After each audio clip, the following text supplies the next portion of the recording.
આમ આદમી પાર્ટીના ડેડિયાપાડાના ધારાસભ્ય ચૈતર વસાવાના સમર્થનમાં છોટુ વસાવાના પુત્ર દિલીપ વસાવા મેદાને આવ્યા છે અને જે શિક્ષણ મંત્રી કુબેર ડિંડોરે ભીલ પ્રદેશની માંગને લઈને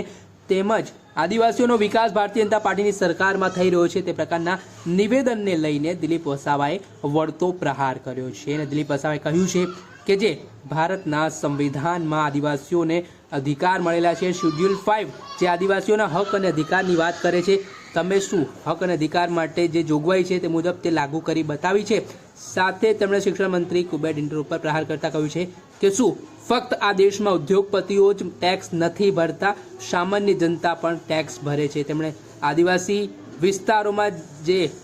લિગ્નાઇટ હોય, ખનિજ હોય, તેમજ જળ જંગલ સંપત્તિ છે તે તમામ પ્રકારની વસ્તુઓ છે તે આવેલી છે, જેમાં થોડાક દિવસ પહેલાં શિક્ષણ મંત્રી કુબેર ડિંડોરે કહ્યું હતું કે હું અને મનસુખ વસાવા વડાપ્રધાન નરેન્દ્ર મોદીને કહીને ચલો બનાવી દઈએ ભીલ પ્રદેશ, તો તમે ચલાવશો કેવી રીતે, રેવન્યુ કેવી રીતે જનરેટ કરશો, તે પ્રકારની વાત ઉપર પણ હાલ દિલીપ વસાવાએ પોતાનું નિવેદન આપતા કહ્યું છે કે આદિવાસીઓ આ દેશના મૂળ માલિક છે, તેમને ખબર છે કેવી રીતે દેશ ચલાવવું છે, વર્ષોથી તેઓ આ દેશમાં રહી રહ્યા છે। ત્યારે તો મામલે શું કહી રહ્યા છે દિલીપ વસાવા, તેમનું જે નિવેદન સામે આવ્યું છે તે સાંભળી લો। જય આદિવાસી, જય જોહાર।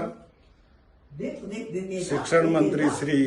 કુબેર ડિંડોરે જે નિવેદન આપ્યું છે એને અમે સખત શબ્દોમાં વખોડીએ છીએ અને અમારા સમાજને મેસેજ આપવા માંગીએ છીએ કે એમણે જે ભીલ પ્રદેશની જે વાત કરી, એ જે વિકાસની વાતો કરે છે, તો અમે એમને કહેવા માંગીએ છીએ કે જો તમને બધાને આટલી જ લાગણી હોય તો ભારત દેશે સંવિધાનમાં જે શેડ્યુલ 5 ની જે જોગવાઈ કરી છે, તો એ જોગવાઈના આધારે તમે આદિવાસીઓને એમનો સ્વતંત્ર હકને અધિકાર આપી દો। જો વિકાસની તમે વાતો કરતા હોય કે ફક્ત ને ફક્ત ઉદ્યોગો જ જો ટેક્સ ભરતા હોય એવું લાગે છે તમને, તો કહેવા માંગીએ છીએ અમે કે આખા ભારત દેશનો દરેક નાગરિક ટેક્સ ભરે છે। આ સરકારની તિજોરીમાં જે પણ પૈસા આવે છે એ પબ્લિકના પૈસા છે, કોઈના એની પેઢી નથી કોઈ સરકારની। તો આપને અમે આ માધ્યમથી કહેવા માંગીએ છીએ તમને કે જે આજે તમે આખા ભારત દેશના આદિવાસી વિસ્તારમાં જુઓ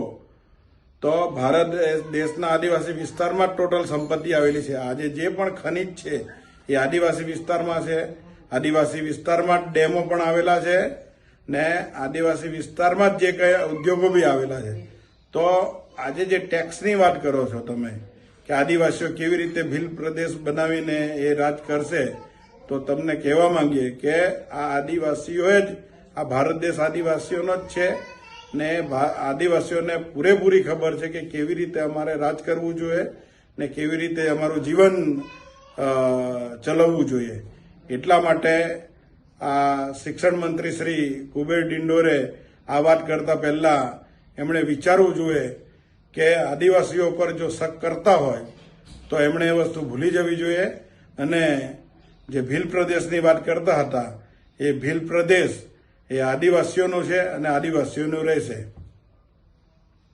હતા છોટુ વસાવાના સુપુત્ર દિલીપ વસાવા, તેમણે જે રીતે શિક્ષણ મંત્રી કુબેર ડિંડોર ઉપર પ્રહાર કર્યા છે અને સાથે જે આદિવાસી સમાજને અધિકારો મળવા જોઈએ તે પ્રકારના અધિકારો મળતા નથી, તેમજ કેવી રીતે તમે ભીલ પ્રદેશ ચલાવશો તે પ્રકારની વાત ઉપર પણ દિલીપ વસાવાએ પોતાનું નિવેદન આપ્યું છે અને કહ્યું છે કે આદિવાસી વિસ્તારોમાં ડેમો આવેલા છે, ખનિજો છે, સંપત્તિઓ છે, જળ જમીન જંગલ છે અને આદિવાસીઓ આ દેશના મૂળ માલિક છે, તો તમે આ પ્રકારના પ્રશ્નો ના કરવા જોઈએ તે પ્રકારની વાત કરીને શિક્ષણ મંત્રી કુબેર ડિંડોરના નિવેદનને દિલીપ વસાવાએ વખોડ્યો પણ હતું। દર્શક મિત્રો, અત્યાર સુધીમાં બસ આટલું। આવા અવનવા વિડીયો સાથે આપણે માહિતગાર કરતા રહીશું, એટલે દર્શક મિત્રો એન કવરેજ ન્યૂઝને આપ લાઇક કરો, સબસ્ક્રાઇબ કરો અને શેર કરવાનું ભૂલતા નહીં।